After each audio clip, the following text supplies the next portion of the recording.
So, today's video is about the hidden life of Leonardo da Vinci, जिन्हें एक genius artist, inventor और scientist माना जाता है। उनकी पेंटिंग्स, इन्वेंशंस और उनके नोटबुक्स ने लोगों को बहुत हैरान किया है, लेकिन उनके लाइफ के कई सीक्रेट्स हैं जो बहुत कम लोग जानते हैं। तो चलिए शुरू करते हैं, आखिर क्या है वो सीक्रेट्स। लियोनार्डो का बर्थ 1452 में इटली के एक छोटे से विलेज विंची में हुआ था और वो एक इलिजिटिमेट चाइल्ड थे, यानी उनके माँ बाप शादीशुदा थे ही नहीं। इस वजह से उन्हें फॉर्मल स्कूल की एजुकेशन नहीं मिली। इन्होंने अपने नोटबुक्स में ऑलमोस्ट 13,000 से भी ज़्यादा पेजेस के स्केचेस और आइडियाज़ बनाए, और सबसे शॉकिंग बात यह है कि उनके सारे आइडियाज़ दुनिया से छुपाए गए क्योंकि वो अपने नोटबुक्स को सीक्रेट कोड में लिखते थे, जैसे कि मिरर राइटिंग, जो सिर्फ मिरर के थ्रू ही पढ़ी जा सकती थी। लेकिन आखिर क्यों?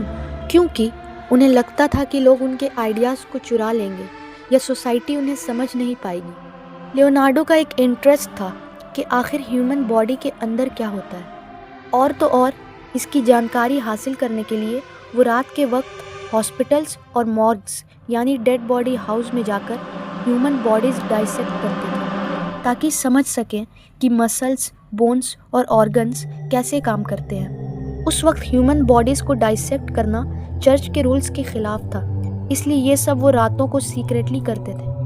और फेमस मोनालिसा पेंटिंग के बारे में तो आप जानते ही होंगे। 1503 में लियोनार्डो दा विंची ने मोनालिसा की पेंटिंग बनाई, जो कि इनकी सबसे फेमस पेंटिंग थी। लेकिन ये पेंटिंग थी किसकी? आर्टिस्ट लिलियन श्वार्ट्ज की थ्योरी के जरिए बताया गया कि ये पेंटिंग तो खुद लियोनार्डो दा विंची की थी, और उन्होंने इमेजिन किया था कि वो खुद कैसे दिखते अगर वो औरत होते तो। लेकिन असल में ये पेंटिंग ला जोकोंडा नामी लेडी की थी। अपनी शादी के बाद लीजा गिरार्डिनी बन गई थी लीजा जोकोंडा। और तो और इटालियन में जोकोंडो का मतलब लाइट हार्टेड या चीयरफुल भी होता है, जिसका मतलब है हंसमुख। तो जैसा कि आप लोग जानते हैं कि आज के दौर में मोनालिसा अपनी मुस्कुराहट की वजह से बहुत मशहूर है। यहाँ तक जब कभी भी आप पेरिस में लूव म्यूज़ियम जाकर मोनालिसा की पेंटिंग देखोगे तो फ्रेंच में वहाँ लिखा होगा ला जोकोंडा, क्योंकि फ्रेंच में इस जोकोंडा शब्द को जे से लिखा जाता है। And after doing so many great things, 2 मई 1519 को लगभग 67 ईयर्स की एज में इनकी डेथ हो जाती है। इनकी डेथ नेचुरल थी, जिसमें ना ही किसी की कोई साजिश थी और ना ही ये कोई हादसा था। सो वीडियो यहीं पे एंड होता है। नेक्स्ट वीडियो किस टॉपिक पे होनी चाहिए कमेंट में बताएं।